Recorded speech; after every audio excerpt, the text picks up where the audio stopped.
And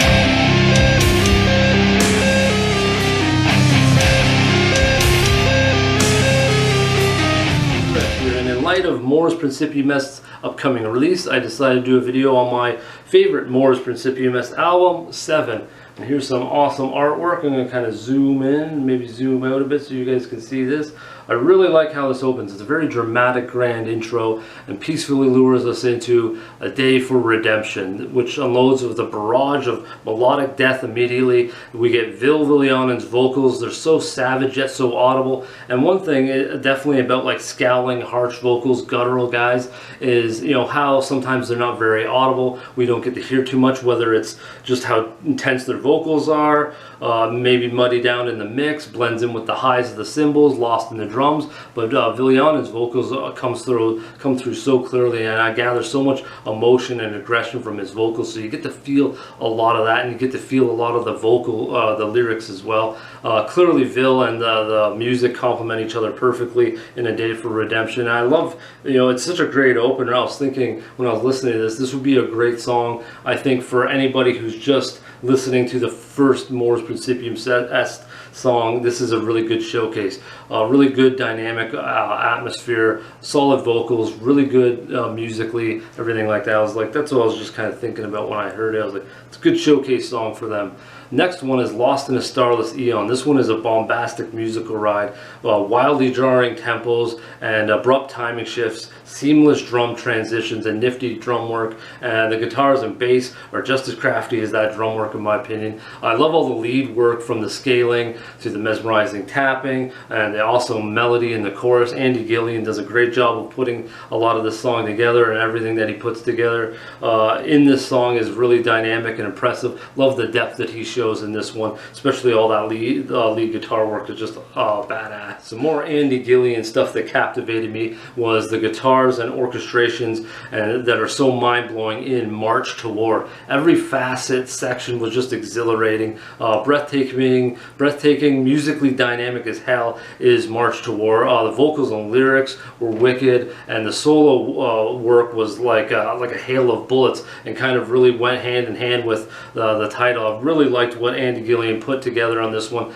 just blending those guitars and orchestrations, like I said, as they're exhilarating, dynamic as hell. Really liked what they accomplished on March to War. Another captivating moment was in Rebirth. This one is, I felt this moment was brief, but it was gripping and important to the song, with the stellar sharp lead chords and Villionen's accentuated vocal work on certain syllables and words. I felt like they enhanced one another and became so fierce together and was kind of really important to the song and stood out. Just the delivery of the lyrics is so intense and passionate. You get to feel them so much more, and I felt like the lead helps complement that, and just really a standout moment, not just in Rebirth but on the album. It always sticks with me, is this moment in Rebirth.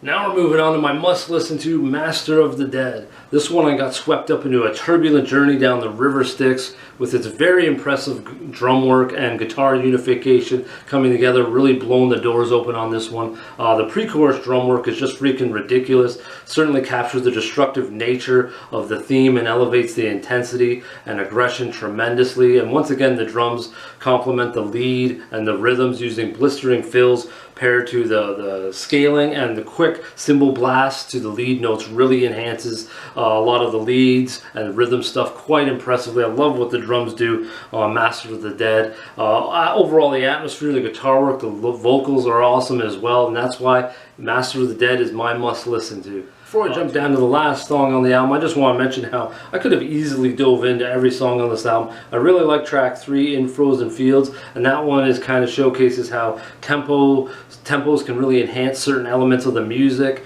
and how just cutting it down can elevate a lead. I really like the importance of track 6, Reverence. It's an atmospheric instrumental. I felt that it kind of gave us a bit of a leap and enhanced Master of the Dead, my must listen to, really helped that one out. And it kind of split the album into chapters, which I like. Kind of gives us a little bit of a breather and then breaks off into, you know, these closing 4 tracks and what they represent.